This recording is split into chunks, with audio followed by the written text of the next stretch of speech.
तो दोस्तों आज से हम स्टार्ट करने वाले हैं आपके क्लास 9th एनसीईआरटी बुक के चैप्टर 1 हमारे आसपास के पदार्थ।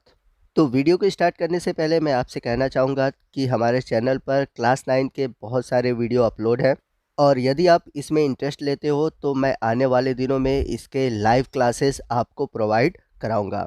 तो लाइव क्लासेस अगर आप चाहते हैं तो प्लीज़ कमेंट करके बताइएगा। तो जैसा कि आप देख सकते हैं आपके क्लास 9 का पहला चैप्टर है हमारे आसपास के पदार्थ। तो जैसा कि चैप्टर के नेम से ही आप देख सकते हैं कि यहाँ पर हमको डिस्कस करना है पदार्थ के बारे में। तो सबसे पहले हम ये जानेंगे कि पदार्थ होते क्या हैं। तो सबसे पहले आप अपने आसपास सभी चीज़ों को देखने की कोशिश करिए, उसे समझिए आखिर में पदार्थ होते क्या हैं। तो आपके चारों तरफ वायु है, दरवाजे हैं, पानी है, दूध है, कोई भी चीज़ जो आपके सामने दिखाई दे रही है, चाहे वो मोबाइल ही क्यों ना हो, ये सभी क्या है? पदार्थ हैं। तो यहाँ पर आपके दिमाग में एक बात चल रही होगी कि जब हम इन चीज़ों को पदार्थ कह रहे हैं तो पदार्थ की परिभाषा क्या होगी? तो आइए देखते हैं पदार्थ की परिभाषा क्या होगी।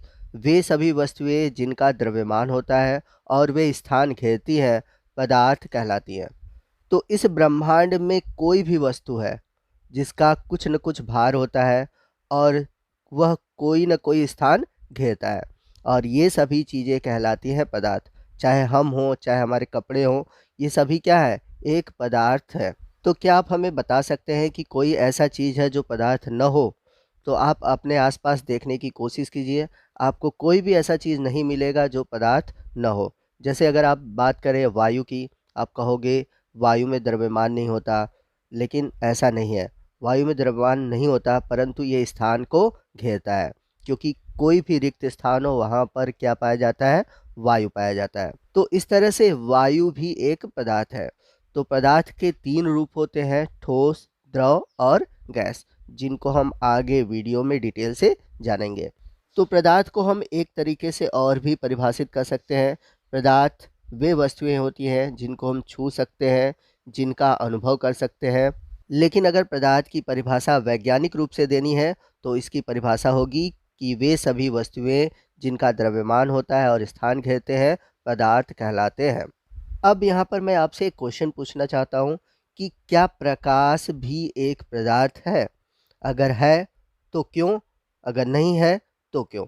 इसका आंसर आप हमें कमेंट करके बताएंगे। अगर आपको इसका आंसर नहीं पता है तो नेक्स्ट पार्ट में मैं इस क्वेश्चन का आंसर आपको बताऊंगा।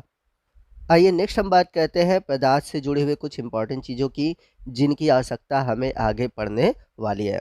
तो जितने भी पदार्थ होते हैं या जितने भी पदार्थ हैं, वह छोटे छोटे कणों से मिलकर बने होते हैं, या फिर आप ऐसे भी कह सकते हैं कि कोई भी पदार्थ अति सूक्ष्म कणों से मिलकर बना होता है। तो पदार्थ छोटे कणों से मिलकर बने होते हैं। इसको देखने के लिए एक क्रियाकलाप दिया हुआ है जो कि आपके एनसीईआरटी बुक में है। तो आइए हम इस क्रियाकलाप को समझने की कोशिश करते हैं। तो इस क्रियाकलाप में आप देख सकते हैं, आपको यहाँ पर बताने की कोशिश किया गया है कि जो पदार्थ होते हैं अति सूक्ष्म कणों से मिलकर बनते हैं। तो यहाँ पर देख सकते हैं कि एक बीकर है जिसमें कि 100 ml पानी है। अब इस 100 ml पानी में हम पोटेशियम परमैंगनेट के 2-3 टुकड़े यानी कि 2-3 छोटे छोटे क्रिस्टल को डालते हैं। तो क्रिस्टल को डालते ही पानी का जो रंग होगा वो बैंगनी हो जाता है। अब इस 100 ml रंगीन जल को हम क्या कहते हैं, एक टेस्ट ट्यूब में लेते हैं, यानी कि 10 ml टेस्ट ट्यूब में लेंगे। अब इसे हम दूसरे 100 ml पानी में डालेंगे जिसमें कि पोटेशियम परमैंगनेट न हो। अब उसमें अगर हम 10 ml को डालते हैं तो अगले जो बीकर में है उसमें हल्का कलर हो जाएगा। अब जिसमें हमने डाला हुआ है पोटेशियम परमैंगनेट का, उससे फिर से 10 ml लेते हैं, फिर से 100 ml पानी में डालते हैं और फिर से यही प्रक्रिया दोहराते हैं। तो हम देखेंगे कि हम जितना निकालते जाते हैं उतना ही कलर हल्का होता जाता है, परंतु आपको सभी नए बीकर में जिसमें कि केवल जल होता है उसमें आपको थोड़ा कलर ज़रूर देखने को मिलता है। तो यदि आप इस क्रियाकलाप को समझने की कोशिश करेंगे तो आप देखेंगे कि हमने 100 ml में बस पोटेशियम परमैंगनेट के 2-3 छोटे क्रिस्टल को डाला था और बारी बारी से हमने इसमें से विलयन निकाला और उसे अलग अलग जल के बीकर में डाला, तब भी इसके थोड़े थोड़े कण जरूर इसमें पहुंच रहे थे। यानी अगर जो नया बीकर है जिसमें पानी था, अगर हमने उसमें पोटेशियम परमैंगनेट का विलयन डाला है तो हल्का-फुल्का कलर ज़रूर था। तो ये जो कलर था वो किसके कारण था? पोटेशियम परमैंगनेट के कणों के कारण था। तो इससे प्रूफ क्या होता है? इससे यही प्रूफ होता है कि कोई भी पदार्थ हो वह छोटे-छोटे कणों से मिलकर बना होता है। अगर आपको ये क्रियाकलाप नहीं समझ में आया तो आइए मैं एक और उदाहरण से आपको समझाता हूँ। आप एक ग्लास में थोड़ा-सा डेटॉल ले लो। जब आप इसमें डेटॉल डालते हो तो डेटॉल की स्मेल इसमें रहती है। अब इस ग्लास के डेटॉल वाले पानी को एक चम्मच से निकालो और एक बाल्टी में डाल दो। तो आप जब बाल्टी में डालते हो तो इसमें देखोगे कि थोड़ी बहुत स्मेल ज़रूर बाल्टी में चली जाती है डेटॉल की।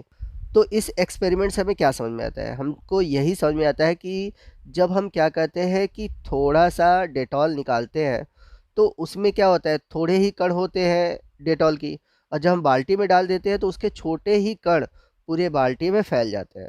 तो कोई भी पदार्थ होता है वह अति सूक्ष्म कणों से बना होता है, जिसकी हम कल्पना भी नहीं कर सकते। आई होप आपको ये बात अब समझ में आ गई होगी। आइए चलते हैं अगले टॉपिक की ओर, और हमारा अगला टॉपिक है पदार्थ के कणों की विशेषताएं। तो पदार्थ के कणों की क्या विशेषताएं हैं, ये आपके एग्ज़ाम में क्वेश्चन पूछा जाता है। तो यदि हम बात करें पदार्थ के कणों की विशेषताओं की, तो पहली विशेषता है पदार्थ के कणों के बीच रिक्त स्थान पाया जाता है। यानी कि जितने भी पदार्थ होते हैं जो कणों से मिलकर बने हैं, उन कणों के बीच खाली स्थान होता है। अब यदि ठोस है तो उनके बीच खाली स्थान बहुत कम होगा, यदि द्रव है तो उनके बीच खाली स्थान थोड़ा अधिक होगा, और यदि गैस होगा तो उनके बीच जो रिक्त स्थान होता है वो बहुत अधिक होता है। चलते हैं दूसरी विशेषता की ओर। दूसरी विशेषता ये कहता है कि पदार्थ के कण निरंतर गतिशील होते हैं। यानी कि जो पदार्थ में कण पाए जाते हैं वो अपने स्थान पर गति करते रहते हैं। और तीसरा पॉइंट कहता है कि पदार्थ के जो कण हैं एक दूसरे को आकर्षित करते हैं, और इन्हीं आकर्षण के कारण जो कण होते हैं आपस में एक दूसरे से जुड़े रहते हैं। तो ठोस में बहुत अधिक आकर्षण पाया जाता है, इसलिए इसके जो कण होते हैं आपस में जुड़े रहते हैं, इसलिए ठोस का जो आकार होता है वो निश्चित होता है। लेकिन द्रव में कणों के बीच जो आकर्षण होता है वो थोड़ा कम होता है, इसलिए द्रव का आकार जो होता है वो बदलता रहता है। वहीं हम बात करें गैस की, तो गैस में कणों के बीच आकर्षण बल बहुत कम, या फिर कह सकते हैं न के बराबर होता है। इसलिए जो गैस के कण होते हैं वो आपस में चिपके नहीं होते, वो उड़ते रहते हैं। इसलिए जो गैस है वह एक स्थान पर या फिर खुले स्थान पर नहीं रुकता, इसे हम केवल बंद पात्र में ही रख सकते हैं।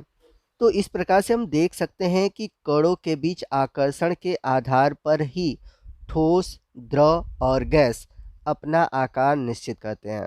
ठोस का निश्चित आकार होना उसके कणों के बीच अधिक आकर्षण बल को दर्शाता है। द्रव का आकार निश्चित न होना उनके बीच कम आकर्षण बलों को दर्शाता है, और गैस का उड़ना ये दर्शाता है कि उनके कणों के बीच आकर्षण बल नहीं होता। अब आइए एक एक्सपेरिमेंट के थ्रू हम समझने की कोशिश करते हैं कि पदार्थ के कणों के बीच रिक्त स्थान होता है। तो उसके लिए करना क्या है, यहाँ पर आप एक एक्सपेरिमेंट देख सकते हैं कि एक बीकर में हमने पानी लिया और इसमें हम थोड़ा सा नमक या फिर शर्करा या फिर डेटॉल या फिर पोटेशियम परमैंगनेट डालते हैं, तो हम देखेंगे कि ये सभी आसानी से जल में घुल जाते हैं। तो जब आप इसमें थोड़ा सा कोई भी पदार्थ डालते हैं, नमक, शर्करा, डेटॉल या फिर पोटेशियम परमैंगनेट, तो आप देखते हैं कि पानी का जो लेवल है उतना ही रहता है। आप ये नहीं कि इसमें आधा किलो नमक डाल दें, ऐसा नहीं करना। आपको बस थोड़ा सा ही नमक, शर्करा, डेटॉल या फिर पोटेशियम परमैंगनेट डालना है। तो जब इसमें आप डालकर इसको हिलाते हैं तो आप देखते हैं कि नमक के कण या शर्करा के कण आसानी से जल में घुल जाते हैं। तो क्यों घुलते हैं? इसका रीज़न है कि किसी भी पदार्थ के बीच कणों के बीच खाली स्थान पाया जाता है, और उन्हीं खाली स्थान में ये क्या होते हैं, चले जाते हैं। तो ये जो एक्सपेरिमेंट है, ये जो प्रयोग है, ये दर्शाता है कि कोई भी पदार्थ है वह छोटे कणों से बना है, और उन कणों के बीच खाली स्थान है, और उन्हीं खाली स्थान में ये जो छोटे कण हैं, चाहे नमक के हों, चाहे जल के हों, डिटर्जेंट के हों या फिर पोटेशियम परमैंगनेट के हों, वो उसी में जाकर मिल जाते हैं। आइए दूसरी विशेषता को हम एक्सपेरिमेंट के थ्रू समझने की कोशिश करते हैं। तो दूसरी विशेषता क्या कहता है कि जो पदार्थ के कण होते हैं वो निरंतर गतिशील होते हैं। तो कैसे गतिशील होते हैं इसको समझने की कोशिश करते हैं। जैसे यहाँ पर देख सकते हैं ठोस है, ठीक। तो ठोस में मैंने बताया था जो कण होते हैं एकदम पास पास होते हैं। अब यदि हम ठोस के रूप में लेते हैं बर्फ़, ठीक। तो जब हम बर्फ़ को थोड़ा सा गर्म करें या फिर हम कह सकते हैं तापमान बढ़ाते हैं, तो बर्फ़ क्या होता है धीरे धीरे पिघलता है और पिघल कर बदल जाता है द्रव में, यानी कि पानी में।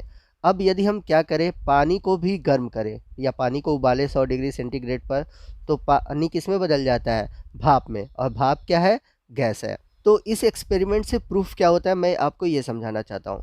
तो जो पदार्थ के कण होते हैं, जैसा कि मैंने बताया, वो निरंतर गतिशील होते हैं, अर्थात उनमें गतिज ऊर्जा होती है। और जब हम किसी भी पदार्थ का ताप बढ़ाते हैं तो उनकी गतिज ऊर्जा क्या हो जाती है, तेज हो जाती है।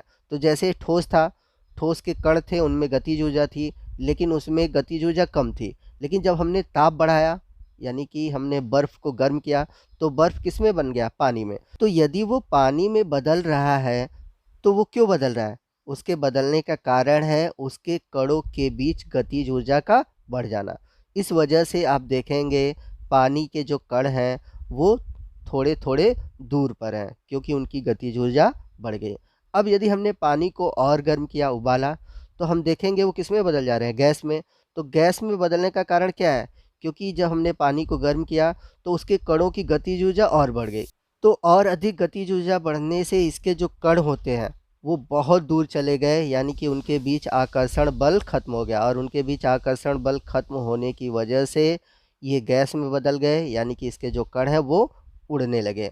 तो यहाँ पर एक्सपेरिमेंट में कहने का मतलब ये है कि किसी भी पदार्थ के जो कण होते हैं उनमें गतिशीलता पाई जाती है, और इस गतिशीलता को हम ताप के द्वारा और भी बढ़ा सकते हैं।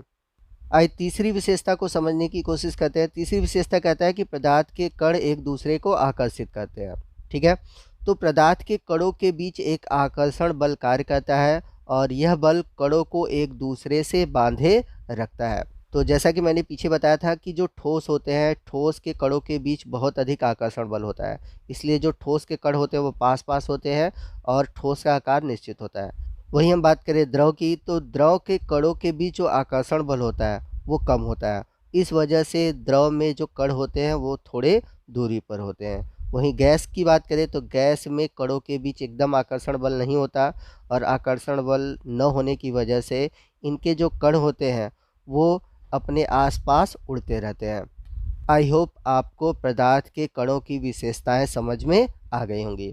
आइए चलते हैं पदार्थ से जुड़े हुए हम अगले टॉपिक की ओर। तो अगला टॉपिक है पदार्थ की अवस्थाएं। तो जैसा कि मैंने पीछे आपको बताया कि पदार्थ की 3 अवस्थाएं होती हैं, ठोस, द्रव और गैस। तो इस टॉपिक को हम अगले पार्ट में डिस्कस करेंगे। तो ये हमारा आज का पहला पार्ट था। मिलते हैं सेकंड पार्ट में, और सेकंड पार्ट में हम पदार्थ की अवस्थाओं के बारे में डिटेल से जानेंगे। तो आपको आज का वीडियो कैसा लगा कमेंट करके ज़रूर बताइएगा। वीडियो अच्छा लगा हो तो वीडियो को लाइक और शेयर करना मत भूलिएगा, और कोई भी डाउट हो आप हमसे कमेंट करके कह सकते हैं। और जैसा कि वीडियो की स्टार्टिंग में मैंने आपसे बताया था कि यदि आप चाहते हैं कि आपके क्लास 9 साइंस का जो टॉपिक है मैं उसे लाइव लूँ, तो प्लीज़ कमेंट करके बताइएगा। आप जितने अधिक रहोगे लाइव क्लास लेने में उतना ही मज़ा आएगा। तो आज की वीडियो में बस इतना ही। मिलते हैं अगले वीडियो में अगले टॉपिक के साथ। तब तक के लिए जय हिंद, जय भारत।